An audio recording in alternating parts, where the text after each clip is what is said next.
So, Sunsky is basically a dropshipping and wholesale platform where online sellers can source products and ship them directly to customers. But is it actually better than Shopify? The first thing to understand is that these aren't really direct competitors.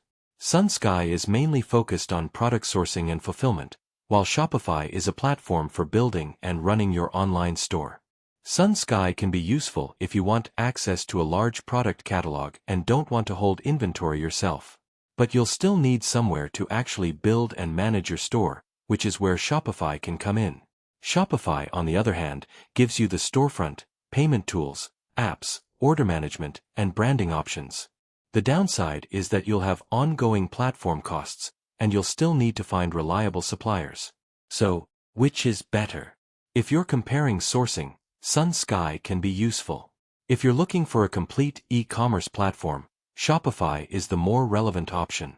Overall, I'd say don't think of Sunsky and Shopify as replacements for each other.